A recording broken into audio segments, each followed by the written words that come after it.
Ma définition du verbe entreprendre, pour moi, c'est synonyme de bâtir. C'est sûr qu'entreprendre, si on garde vraiment la définition comme telle du mot, c'est commencer, c'est débuter quelque chose, mais moi, c'est plus que ça. C'est vraiment de bâtir quelque chose. J'ai envisagé la possibilité de bâtir ou d'entreprendre à plus coaching. D'abord, il faut comprendre que j'ai mon bac en psychosociologie de la communication. J'ai travaillé comme plutôt consultante en développement organisationnel au début de ma carrière. C'est vraiment dans le milieu des affaires, mais par contre avec des organismes comme des organismes municipaux, gouvernementaux, privés aussi. Puis ça, j'ai fait ça pendant plus de 5 ans. Et j'avais des collègues à moi qui on avait formé un peu notre entreprise là-dedans, en développement organisationnel. Alors finalement, j'avais besoin de plus de stabilité dans ma vie. Alors j'ai fait complètement autre chose. Je suis sortie du milieu du développement organisationnel pour me permettre d'avoir ma fille, de fonder ma famille. Mais sauf que la psychosociologue en moi ne se taira jamais, donc elle a toujours été présente, ce qui fait que ça m'a emmenée à faire du bénévolat avec ma fille, que ce soit à la garderie ou ensuite à l'école. Puis ça m'a emmenée à rencontrer d'autres mamans, à rencontrer des gens. Puis souvent, les mamans avaient des petites problématiques ici et là avec les enfants, puis ça m'arrivait de les conseiller. Après ça, quand on se revoyait, ils me disaient Hey, j'ai essayé ton affaire, puis ça marche. Puis bon. Et jusqu'au jour où il y a une madame qui m'a parlé de Super Nanny. Puis, mais moi, à l'époque, j'avais pas le cadre à la maison, mais j'avais aucune idée c'était quoi cette émission-là. Puis finalement, j'ai installé le cadre à la maison, puis je suis tombée par hasard sur l'émission. Puis je me suis dit, ah, OK, c'est ça c'était de ça qu'elle me parlait. Puis en même temps que j'ai vu l'émission, j'avais depuis plusieurs mois le désir de revenir à la psychosociologie, mais je voulais pas aller dans le développement organisationnel parce que ça faisait trop longtemps que je l'avais pas fait. Puis mon besoin d'être en contact avec des gens, des familles, puis d'aider, d'avoir plus le sentiment d'aider. Et je me suis retrouvée dans cette émission-là. Je me suis dit, tiens, pourquoi pas fonder A+ Coaching Familial. Puis c'est comme ça, dans le fond, qu'est née l'idée. Mais après ça, c'est sûr que là, il faut travailler sur qu'est-ce qu'on veut offrir comme service, qu'est-ce qu'on veut faire exactement. Puis là, c'est de là bâtir tout son plan d'affaires, ses idées, mettre ça concrètement, puis y aller étape par étape, là. Moi, j'ai baigné là-dedans, si on peut dire. Je suis venue au monde d'un père entrepreneur, donc je l'ai vu aller. Il y a eu 2 types d'entreprises, puis surtout dans sa deuxième, là, je l'ai vu bâtir son entreprise, puis arriver où est-ce qu'il est rendu aujourd'hui. Donc, je pense que ça fait probablement partie de moi, de mon éducation. Puis pourquoi le faire? Bien, c'est tout simplement, c'est sûr que c'est l'idée de pouvoir être son propre boss, son propre chef. C'est sûr qu'on n'est pas aussi libre de notre temps qu'on peut le penser, parce qu'on est dépendant des clients, de leur temps à eux. Mais c'est le fun, c'est valorisant quand tu dis j'ai parti quelque chose de zéro, puis je me suis rendue là. En plus, coaching familial, c'est du coaching familial. C'est aussi du coaching par Internet via web. Donc, c'est ça, je me déplace un peu pour faire référence. Là, ce que les gens connaissent le plus, c'est Super Nanny, l'émission Super Nanny. Donc, c'est ça. Je me déplace à domicile, puis je rencontre les parents, puis je les aide dans l'éducation de leurs enfants, régler les petites problématiques qu'ils pourraient avoir. Là. Exemple, l'heure du dodo là, qui finit plus de finir. Donc, on va voir ce qui se passe sur place, puis là, on les aide après ça à faire un plan d'action pour corriger la situation. Ou il y a la possibilité aussi de le faire via web, qui est moins coûteux. Une séance de coaching traditionnelle, c'est d'abord un contact soit via le web, par courriel ou encore directement un coup de fil de... C'est surtout les mamans qui appellent. Et puis à ce moment-là, c'est de voir, en gros, on se parle, c'est quoi la problématique, en gros, c'est quoi les attentes par rapport au coaching. Après ça, moi, ma façon, parce qu'on a tous nos façons de fonctionner, moi, ça se fait en 4 étapes. La première étape, c'est d'avoir une rencontre avec les parents. à la maison pour qu'on regarde ensemble plus en détail qu'est-ce qui se passe, c'est quoi leurs besoins, leurs attentes face au coaching.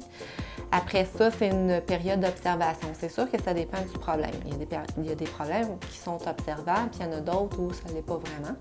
Donc à ce moment-là, c'est une période d'observation pour que je puisse voir. C'est toujours idéalement à domicile pour voir les gens vraiment dans leur naturel.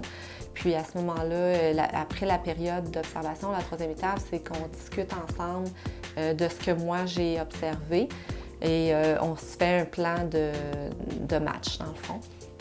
Puis là, on détermine aussi des objectifs réalisables et réalistes avec les parents. Puis on regarde ensemble aussi c'est quoi leur budget aussi, veut pas. Puis on détermine, on priorise aussi quand il y a plusieurs objectifs, on y va objectif par objectif, on détermine lequel on veut travailler en premier. Après ça, vraiment, là, c'est la période de coaching comme telle.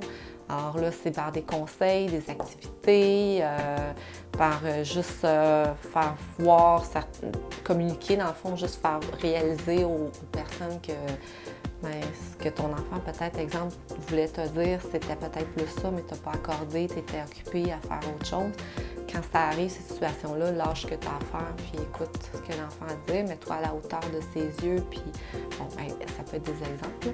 Et après ça, il y a des exercices, des fois des petits devoirs à faire aux parents pour pratiquer les nouvelles notions.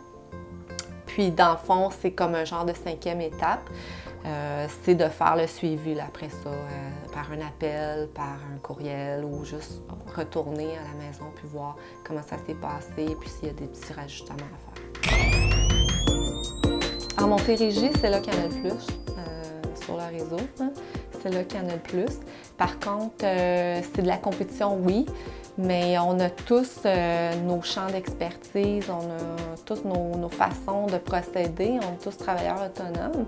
Et je pense qu'un parent peut cliquer peut-être plus avec un type de coaching qu'un autre, ce qui fait la diversité, ce qui fait la différence. Oui, on est en compétition, mais c'est de la bonne compétition. On communique ensemble. Si moi, exemple, j'ai une demande particulière d'un parent puis que je ne sens pas que je suis la bonne personne pour l'aider, je peux à ce moment-là référer à un autre coach. Donc oui, on a notre petit groupe sur Facebook, c'est là qu'on communique plus ensemble là, parce que vu la distance, c'est plus facile. Les questions à se poser quand on veut démarrer une entreprise, c'est d'abord déterminer qu'est-ce qu'on veut faire. Quel est soit le service ou le produit qu'on veut offrir. Le décrire, là, avoir des grandes lignes, là, savoir, moi, je veux ça, je veux pas ça, mettons, bon, pour se donner une vision de l'ensemble. Puis après ça, peaufiner un petit peu tout ça.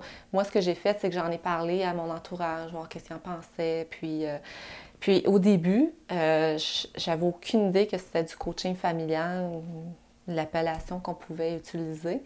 Donc, j'ai fait une petite recherche aussi de voir c'était quoi. Puis finalement, j'en suis venue à réaliser qu'il y avait déjà des coachs familiaux au Québec. Fait que j'ai dit, bon, ben c'est comme ça à ce moment-là qu'on s'appelle. Et puis là, finalement, j'ai bâti un petit peu plus là, mes services que je voulais offrir, comment je voulais le faire. Après ça, bon, là, il y a toutes les étapes là, administratives. Il faut s'enregistrer, il faut choisir notre nom de compagnie, tu as de la papeterie à faire, des cartes d'affaires, tout ça. Donc, c'est vraiment ça. Puis après ça, mais, tranquillement, pas vite, je suis allée, parce que pour moi, c'est important de me faire voir sur le web. Parce qu'aujourd'hui, c'est super accessible hein, via nos téléphones intelligents. Souvent, on a besoin d'une information, go, on va voir. Donc, je me disais, si je veux avoir une possibilité de rejoindre les gens rapidement, c'est comme ça que je vais y aller. Puis, j'ai passé quand même plusieurs temps à développer le site web aussi de l'entreprise. Et pour moi aussi, mes choix à moi, c'était de dire, je décris le plus facilement possible le service. Et c'est important pour moi aussi de donner une idée aux gens de ce dans quoi ils s'embarquent et combien aussi ça peut leur coûter pour qu'il y ait vraiment là, toutes les réponses. Moi, mes plus grandes difficultés ou mes plus grands défis, c'est sûr que ça fait juste 1 an que A+ Coaching existe. Donc, je pourrais t'en reparler plus peut-être dans 5 ans. Mais présentement, ma difficulté, c'est, premièrement, moi, c'est un service que j'offre à domicile ou que je fais via Internet, via un support web. Donc, j'ai pas besoin d'avoir pignon sur rue. Alors, c'est vraiment du travail à domicile que je fais, mais du travail, moi, chez moi, à domicile, sur lequel je travaille sur les dossiers.